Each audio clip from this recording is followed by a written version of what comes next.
राधे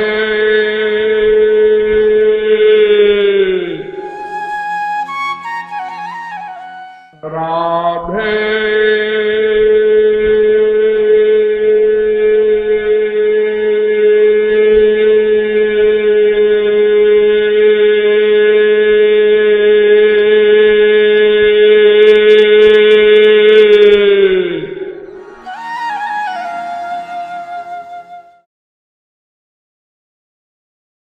श्री कृष्ण एक बार स्वयं बोले, हे राधे, तुम मेरी देह हो और मैं तुम्हारी देह हूं। इतना गंभीर प्रेम कि किशोरी जी ठाकुर जी की देह हैं, ठाकुर जी किशोरी जी की देह हैं। लेकिन क्या ये ठीक है? नहीं। ठाकुर जी कहते हैं, हे राधे, तुम मेरी प्राण हो और मैं तुम्हारा प्राण हूं। ये भी ठीक नहीं है। मैं तुम हूं, तुम मैं हो। क्या कहूं तुम्हारे और अपने विषय में? हम में दो तत्व है ही नहीं, जैसे दूध और उसकी सफेदी, जैसे आग और उसमें जलाने वाली शक्ति, जैसे कस्तूरी और कस्तूरी की सुगंध।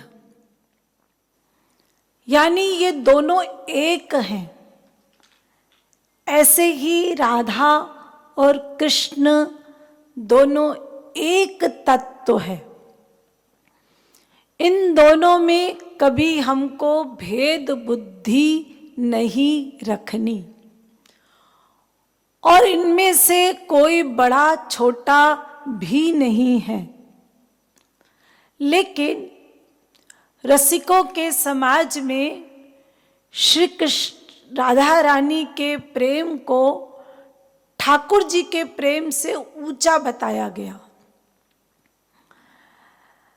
रसिक लोगों ने लिखा है स्वयं कि श्री कृष्ण एक बार गोपी बनकर बरसाने गए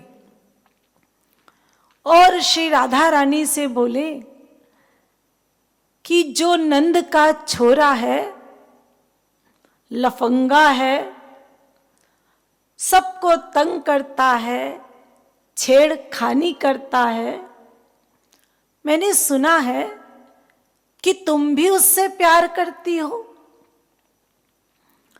किशोरी जी ने कहा, हाँ सखी, करती तो हूं। अरे वो तो हर सखी से यही कहता है कि तू मेरी प्रेयसी है, मैं तेरा प्रियतम हूं।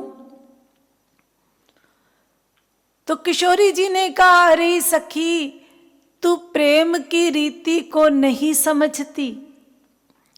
प्रेम तो अनिर्वचनीय है, बड़ा सूक्ष्म होता है। और प्रेम की रीति है गोपनीयम गोपनीयम गोपनीयम प्रयत्नतः।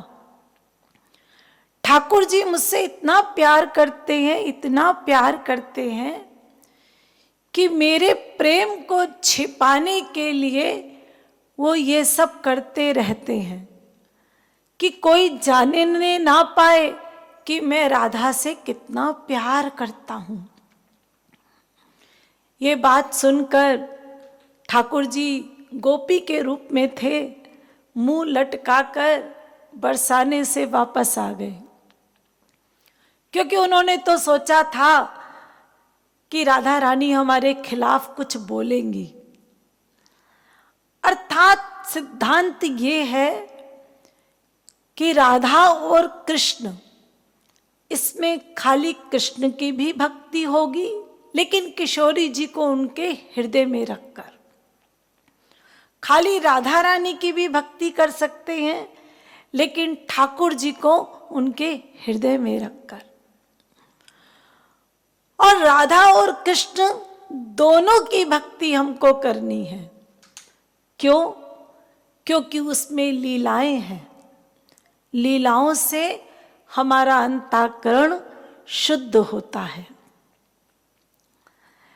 प्रेम की कई अवस्थाएं होती हैं।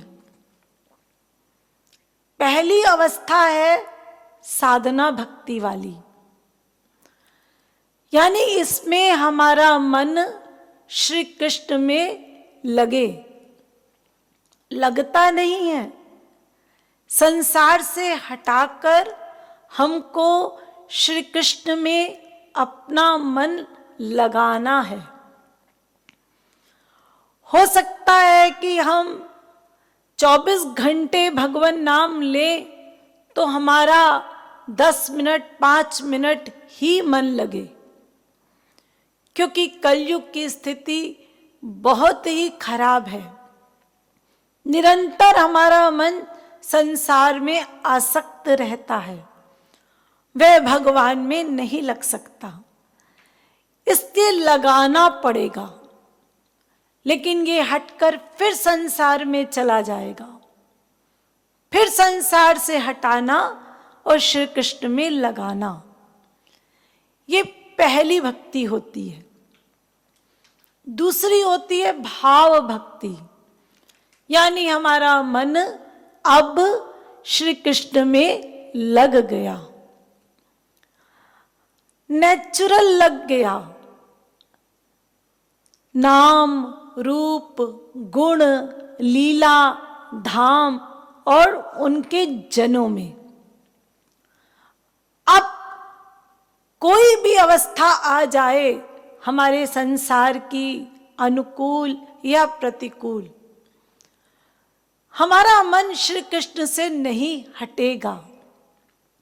सूरदास जी ने बहुत सुंदर लिखा है, बाह छुड़ाए जात हो निबल जान के मोह, हृदय ते जब जाओगे मर्द बंधोगे तो। ये अवस्था आ जाएगी। उसके बाद आती है प्रेमा भक्ति वाली। प्रेमा भक्ति का प्रेम ऐसा है कि कोई भी कारण हो, प्रेम कभी नष्ट नहीं होता। चाहे आपकी परिस्थिति अच्छी हो और चाहे आपकी परिस्थिति आपके प्रतिकूल हो, उसमें प्रेम सदा बढ़ता रहता है, प्रतिक्षण वर्धमानम। और जब प्रेम की पराकाष्ठा हो जाती है तो उसमें से स्नेह भक्ति प्रकट होती है। स्नेह भक्ति में भक्त का हृदय श्री राधा रानी और कृष्ण के नाम से द्रवीभूत हो जाता है। ये स्नेह भक्ति भी दो प्रकार की होती है, एक घृत स्नेह, दूसरा मधु स्नेह। यानी प्रियतम की प्रति ये भावना दृढ़ होना कि मैं आपकी हूं। ये भाव घृत स्नेह वाले भक्तों का है। और मधु स्नेह में ये भावना दृढ़ होना कि वो मेरे हैं।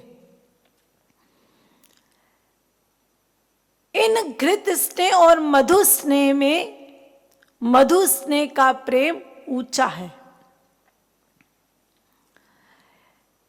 इनमें से फिर भक्ति प्रकट होती है मान। मान भक्ति में घृत स्नेह उदस्य संज्ञक बन जाता है और मधु स्नेह ललित संज्ञक बन जाता है। फिर मान भक्ति से प्रकट होती है प्रणय भक्ति। प्रणय भक्ति में कृत स्नेह उदात्त मान सुमैत्रम संज्ञक बन जाता है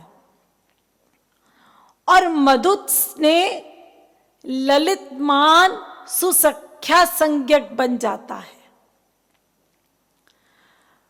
और प्रणय भक्ति के बाद आती है राग भक्ति। राग भक्ति में घृत स्नेह उदात्त मान सुमैत्र्यम प्रणय नीलिमा संज्ञक बन जाता है और मधु स्नेह ललित मान सुसख्या ललित मान सुसख्या रुक्किम रागादिक संज्ञक बन जाता है। घृत स्नेह रुक्मणी आदि का है और मधु स्नेह राधा आदि का है। यही राग भक्ति धीरे धीरे आगे चलकर अनुराग भक्ति बन जाती है। अनुराग भक्ति जो होती है इसमें नित्य नव ठाकुर जी का प्रेम गोपियां पाती हैं, यानी नवीनतम प्रेम मिलता है गोपियों को। जब हमारा अनुराग भक्ति भावावेश में प्रकट होती है तो भावावेश में जो भाव होता है वो रूढ़ भाव और अधिरूढ़ भाव दो प्रकार में हो जाता है। रूढ़ भाव में जो वियोग की अवस्था है वो एक क्षण का वियोग एक कल्प के समान लगता है। यहां तक कि मिलन की अवस्था में भी वियोग की अवस्था रहती है। निरंतर गोपियों को ये भीतर ही भीतर लगता रहता है कि श्री कृष्ण हमारे साथ तो हैं, कब हमको वियोग दे देंगे। यानी एक क्षण भी उनके बिना गोपियां रह नहीं सकती। वो वियोग की अवस्था सोच कर वो एक क्षण एक कल्प के बराबर हो जाता है और मिलन एक कल्प का उनके लिए एक क्षण जैसा दिखने लगता है, एक क्षण जैसा अनुभव होने लगता है। यही रूढ़ आगे चलकर अधिरूढ़ भाव में आ जाता है। अधिरूढ़ भाव भी दो प्रकार का बन जाता है, एक मोदन, दूसरा मादन। श्री कृष्ण के जो वियोग की अवस्था है वो मोदन है। इस मोदन में श्री राधा रानी की अष्ट महासखियां भी जाती हैं। ये वियोग की अवस्था ऐसी होती है कि ठाकुर जी रुक्मणी जी की गोद में लेटे लेटे श्री राधा रानी का स्मरण करते हुए मूर्छित अवस्था में आ जाते हैं, तो वे मोदन मोहन संज्ञक बन जाता है। इसमें सजल्प, विजल्प, उज्जल्प, प्रतिजल्प, प्रजल्प कई अवस्थाएं आती हैं विरह की। ये दिव्योन्माद विरह होता है। श्री राधा रानी के अंदर भी वियोग की जब अवस्था आती है श्री कृष्ण के प्रति, तो श्री राधा रानी में मादन रस प्रकट होता है। श्री राधा रानी का जो हृदय है उसके अंदर जो वियोग का टेम्परेचर है, हमारे संसार के सूर्य की अग्नि एक छोटी सी दीपक की अग्नि में आती है, तो उस दीपक की अग्नि के ऊपर एक काला काला धुआं होता है। उस धुएं की भी एक परछाई होती है। सोचिए, जिसमें श्री कृष्ण के प्रति वियोग हो, उसका कितना टेम्परेचर होगा, और उस टेम्परेचर के ऊपर जो काला धुआं, उसकी परछाई अगर श्री राधा रानी के हृदय से निकल जाए तो अनंत ब्रह्मांड का प्रलय हो जाए। और वह टेम्परेचर किशोरी जी ठाकुर जी के विरह का अपने हृदय में कंट्रोल करके रखती हैं। वो रस होता है मादन रस। परम धन राधे नाम आधार, कोटिन रूप धरे नंद नंदन, तो न पायो पार। परम धन राधे नाम आधार, जासु नाम मुरली महटेरत, सुमिरत बारंबार। परम धन राधे नाम आधार। किशोरी जी की इस प्रेम को ना हम सुनने के अधिकारी हैं, ना हमारे पास वो अंतःकरण है कि हम उस किशोरी जी के प्रेम का अनुभव कर सके। हम तो बस ऐसा ही कर सकते हैं जैसे एक बच्चा अपनी माँ को नहीं जान सकता, केवल अपनी माँ की शरणागति करता है। वह माँ करुणामय, कृपालु, दयालु, और उसको करुण पुकार करके जो जीव उसको बुलाता है शरणागत होके, तो किशोरी जी उस पर कृपा कर देती हैं, और कृपा से ही वह किशोरी जी को, श्री राधा रानी को, ठाकुर जी के रस को प्राप्त कर लेता है। ऐसी करुणामयी सरकार श्री राधा रानी की जय।